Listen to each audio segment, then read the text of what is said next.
Hi, thanks for joining me on my log in my yard. I just got back to Australia a few days ago from some incredible travels the last 5 months. Yeah, but it feels really good to be grounding back in.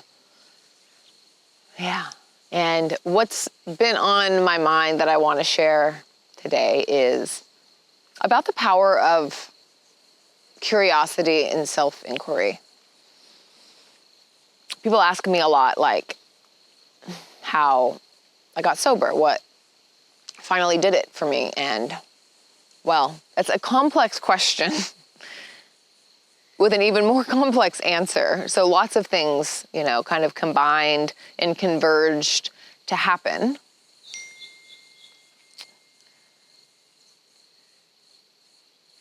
But one of them, and a really big one, and this is post-detox, post the acute withdrawal, the acute, getting away from the substance, just to note, but was to engage curiosity.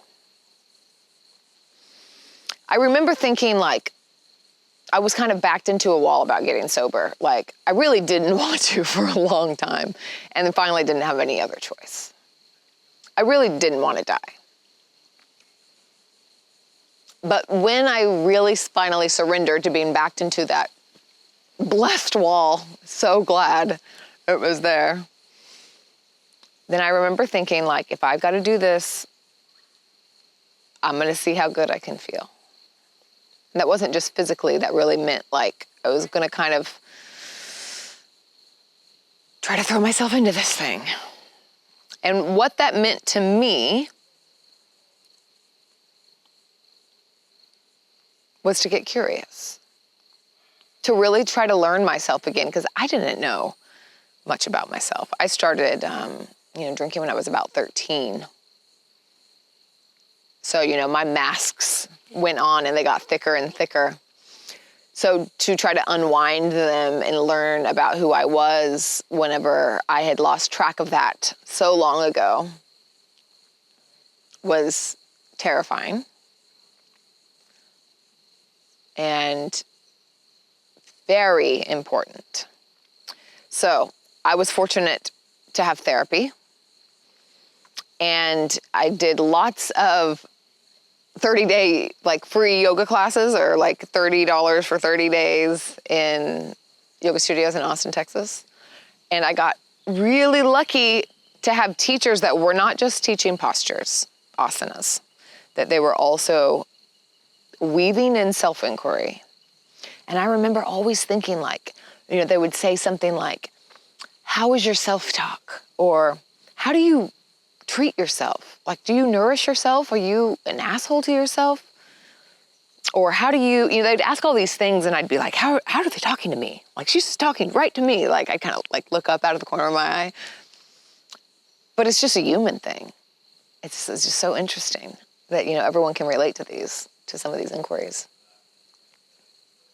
But as I get deeper into kind of unwinding some of my patterns, unwinding my conditionings, my patterns, my identity, big one, the idea of who I thought I was in the world, and the idea of how I thought the world was. My view, what was my view, my perspective, my lens, turned inward and outward. It's deep stuff. I'm still going through it. Currently, right now, I just bought this home with my partner, and I don't really have a sense of home because I'm on the go all the time. So right now, I'm unwinding my stories about what home is and what that means to me, and how that doesn't have to mean what I think it means sometimes. Sometimes I make it mean that it's stagnation. And where did I get that story? And laddering down. And curiosity, oh my gosh, curiosity is it's the precursor to getting to know ourselves. And I want to mention that the precursor to curiosity is also being able to feel safe in our bodies. It needs to happen first. When we talk about polyvagal theory, if you've listened to me talk about that at all, that we need to be in our ventral system. We need to be in our rest and digest, our safe zone, in order to be curious about the world and about ourselves. Because if we're trying to protect ourselves, and whether it be from physical harm or surviving in an addiction or emotional challenges, whatever it is, then we don't have space to be protecting ourselves and also be trying to connect to ourselves. So it's good to kind of ladder those a little bit to know what needs to come first. So first it's that acute finding some safety. And then getting curious and finding a good support system to allow our curiosity, whether that be yoga teachers, therapists, good therapist, powerful. In community, being in spaces where you can share your truth and you can have it be heard and held. I know when we talk about the grittier sides of humanity, of our human, some of the things, the parts of ourselves that we don't just throw out there, the parts of ourselves we don't think people would clap for, we don't show them very often.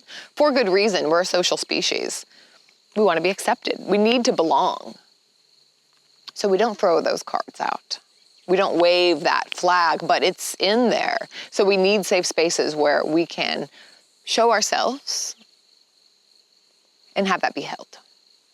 So whether that happens in 12-step meetings, whether that happens in whatever type of community that's in, does that just dissolve shame? And if we're talking about protection versus connection, shame is protection mode. When we feel shame, which comes along with addiction, all of them, all kinds of them, then we're protecting ourselves. We're protecting ourselves, our vulnerable self, from the part that feels shameful from the rest of the world. So that is a form of protection. And in order to support that to dissolve, we need to lean into community, lean into connection. And that's hard to do because those are kind of weighing against each other. So going back to curiosity. One of my favorite quotes, Pema Chodron. She speaks to compassionate curiosity, compassionate self-inquiry, because we can go after ourselves. Most of us have been going after ourselves for quite some time. We want to gently explore.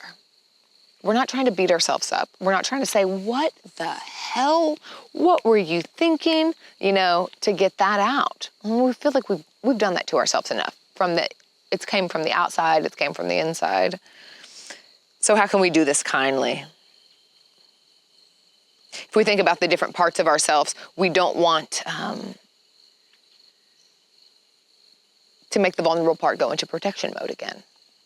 We want to come in slow, easy, gentle, kind. So this quote, rather than going after our walls and barriers with a sledgehammer, we pay attention to them. With gentleness and honesty, we move closer to these walls. We touch them and smell them and get to know them well. We begin a process of acknowledging our aversions and our cravings. We become familiar with the strategies and beliefs we use. What are the stories that I tell myself? What repels me and what attracts me? We need to get curious about what's going on. Yes. And we don't have to do it with a sledgehammer, but we do want to come at it with what is this? Where did this come from? What do I move towards? What do I move away from? We are endlessly fascinating when we give ourselves space to explore. The safe space to explore. And often we need to create that internally, and then we also need to find that externally. So I hope that you can find that in your area, that you have family, that you have friends, that you feel like you can drop the masks. We all have the masks, but that you feel like you can let them fall a bit. And again, whether it's 12-step communities or they are, there's so many different versions of community, your yoga community. It's important that we can see each other as human. It gives us courage. This is one of the reasons why I created the Emerge program. It's my 8-week online recovery course. And it's really, I kind of speak about it in a nutshell as it's a community-based self-inquiry program. You are going to dig in and explore kindly what's going on with you. And we're going to do that together, and we'll all do that together. It's a softly held space, but we do dig deep. So if you're interested in that, then reach out. The next session starts in March the 1st. I'm also going to have an in-person retreat in September. That's in the works right now. That'll be in Northern California. But if you're not able to attend the program, still I have some excellent self-inquiry resources, some books and podcasts. So you can go onto the Emerge website. I'll link that in the description. And I have a list of resources of books that really supported me, of podcasts that I listen to, of online Dharma talks and meditations that you can attend for free.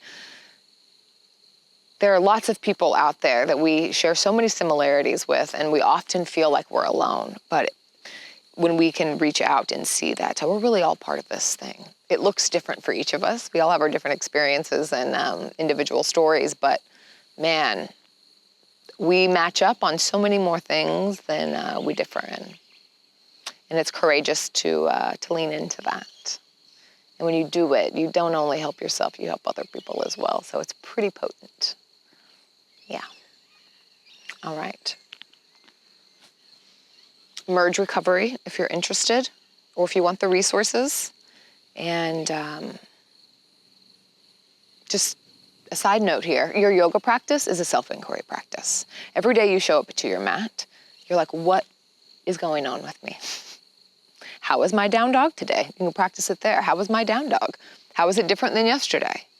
You know, do I feel balanced today? Do I feel scattered? Is my mind chattery? Is it not? So yoga practice, meditation practice, all self-inquiry. The goal of it is just to get to know ourselves better. It's not to become enlightened or not to do handstand or whatever it is. It's just to get to know ourselves better. They're just tools. So you can give yourself a break there and know that, you may already be inquiring in many ways. So keep it up. Stay curious. Stay kind. See you next time.